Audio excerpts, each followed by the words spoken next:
Okay. Hey, everybody. I'm laughing at myself, talking to myself because this is about the 10th take.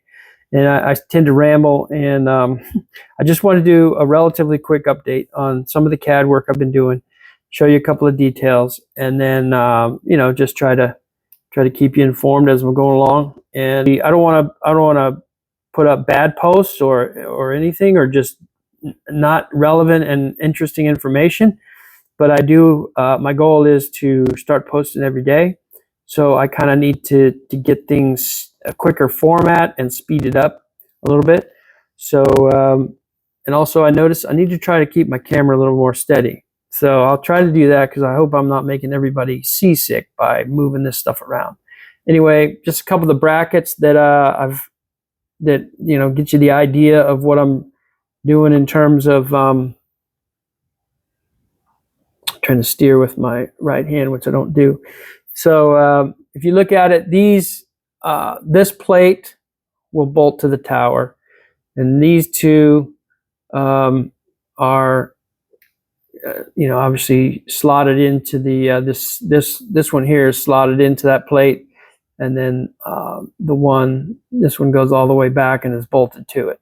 So those three pieces will be a weldment. They'll be tacked together. And then I will also have a support in the center between these two to stiffen that up a little bit. And I went with two just to give a little more area on the tube. And also I have to put a couple of holes and I'll make loops to capture it. So that's kind of the gist of that. And I still have to do the front. Like I said, there'll be similar thing coming off this plate.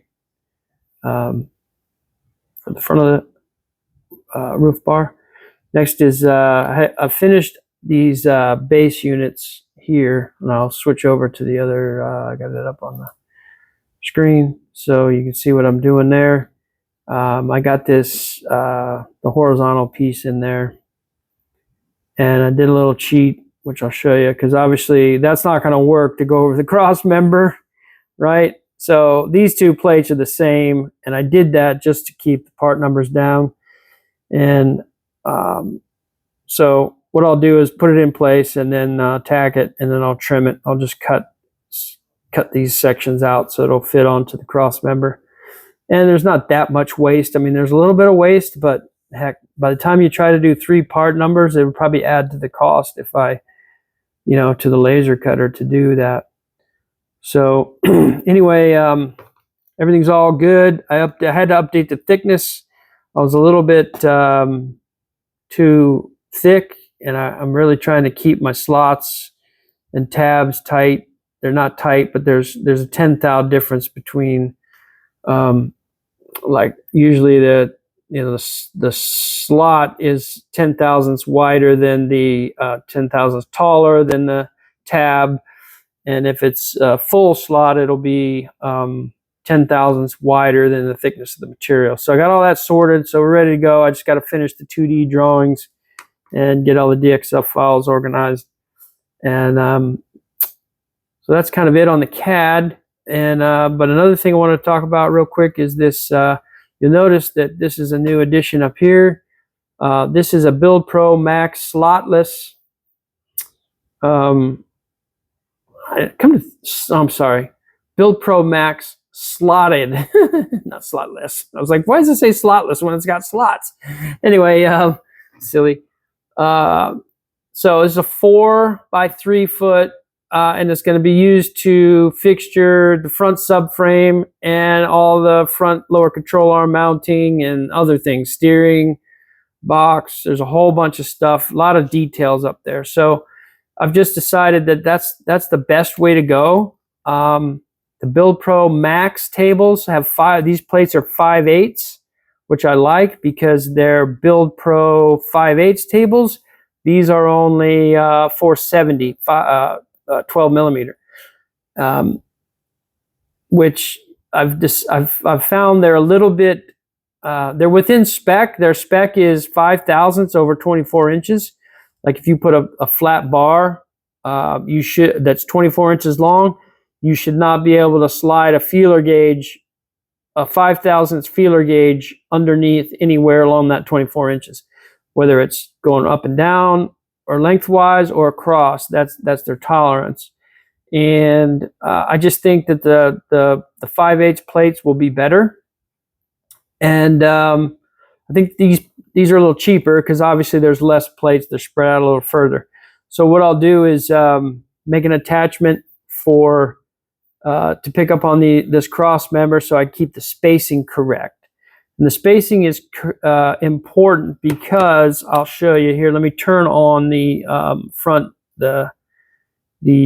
front planes and the axes. So there's a lot of, it adds kind of too much stuff to the scene, and it gets a little confusing. But all I wanted to say was this whole thing, this whole chassis is positioned such that this, and like all my CAD drawing for the chassis itself, this front plane here, it's an imaginary plane, right? This one right here, it's an imaginary plane out in front of the car that is 60 inches from the front axle center line. Okay, so the front axle center line is 60 inches back from this. And the reason why I did that is because that plane is ahead of every point on the car. So all of the X, the red is the X. So X positive going back to the rear of the car.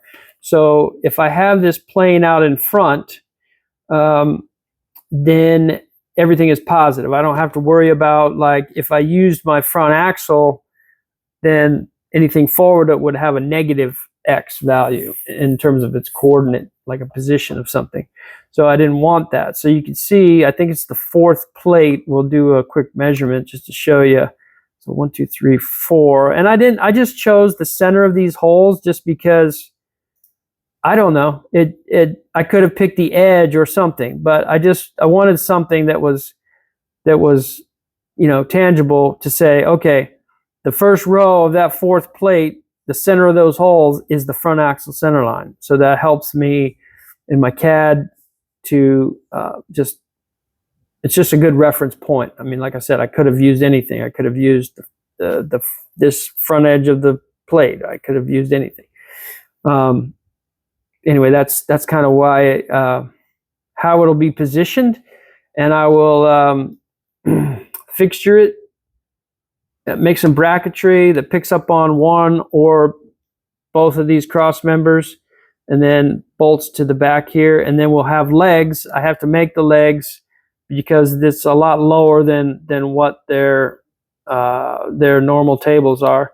So what I'll do is I'm going to drill and tap these plates, right, and then adapt, you know, a similar leg to that. It'll be a little longer, but same basic construction, and so I can level it up, and it'll be positioned X in the X and the Y correctly on the center line and all that good stuff. So this just will allow me to, especially in the front where we're dealing with the front end geometry and the lower control arm pickup points that are on the front subframe, and it'll just give me a lot more options for that. So that's why I'm gonna, hopefully by the end of the year, I hope to buy it sometime in December is my goal, but I gotta save my pennies. And also I was gonna say, so all these pieces for the tower are about 42 inches long. These longer pieces are about 42 inches long, and there's a lot of holes. And so I'm going to get all those laser cut, and probably all these plates with the little slots and everything. But in terms of the brackets that hold the roll, that position the roll hoop or the main hoop, those are 3/16 brackets. And what I'm gonna plasma cut those. And what I've done is I've bought a Lmsc, let me switch this around, Pro, or Lmsc Crossfire, and it's their small table. It's like, I got 25 inches in X, and I bought the extension kit, so it gives me 33 in Y. So I have a lot of experience over the last couple of years using the Lmsc Crossfire Pro, which is the half sheet table. It's about 48 inches wide It only gives you about, like 36 inches of 36 inches in Y and 48 in X. And so you can fit a 4x8 sheet onto the plasma. Obviously half of it will be hanging off, but you don't have to like cut the sheet and put it on there. You can put the whole sheet in there if you support the back end of it. And the Langmuir, we've hammered that thing. This is my daily bread and butter contract, because right now the late model program is not making me any money. Anyway, it's costing me a lot of money. But so at my daily bread and butter, we have just hammered that Langmuir Crossfire Pro, and it hasn't missed a beat. Now it does have a Hypertherm 65 amp Hypertherm sync, whatever they call that thing, which is it's the best plasma cutter you can buy. 65 amp is plenty powerful for what we do, and the 45 amp is fine for what I do. Cutting 1/4-inch plate or 3/16 plate, it'll do a great job, and aluminum. So I have that. I don't have it assembled. It's still in the box, and but I'm going to put that together in the next couple of weeks. So I'm just saying basically that those towers, the 42-inch towers with all the holes, the lightning holes and access holes, really is what they are, so you can get the nuts in there. And the base, all that is going to be laser cut, and then I will do the other bracketry that supports the tubes. I think that's a pretty good use of the because the problem is, I lose a week. Like I've spent, and I'm not complaining. I'm just telling you how it is, right? This CAD work takes a lot of time, and first of all, but it's the only way to go, really. It's like I could wing something. I could just throw down a piece of sheet metal and, like the old days, and lay it out, make a paper pattern, whatever I want to do, and then start cutting it out in some way, shape, or form. But since 2008, when I started picking up CAD and using SolidWorks, it's like it's no turning back. I mean, it's almost like I can't really make anything without, and maybe this is a bad thing. I got to put it in CAD first, and which is fine for most things. Some things I can't really draw. I'm not skilled enough, but a lot of what I do is easy enough for me to draw. So it's it works out good. But I just don't see any other way nowadays of doing it. You can't really communicate with machine shops or fabricators or any other company that you need bits from. And so anyway, CAD has become an integral part of even though I'm a one-man band right now, I still follow that same system, which is I put it in CAD, I draw it in CAD, I either then make it myself some way or send it out and have it laser cut or machined, and then I come bring it back and do the secondary ops or whatever has to happen. So anyway, all that to say, it's a process, and heck, I missed my deadline. I thought, my goal in the beginning of the year was August 30th at Florence. I would have this thing running and having tested it a few times, which was, a fun goal. And it maybe helped me to get along a little bit further down the road because it motivated me. But, I can't skip steps. So I have to have this fixturing done, and I have to have the roll cage, the main hoop, all that positioned correctly, because and the frame rails, the side rails, and the cross member where the truck arms bolt to, all that has to be positioned precisely, as well as the front end. So I can't get it. It's just like I can't not do the CAD, right? It's just the way things are today. And anyway, so all that to say, a lot coming. We're working through it.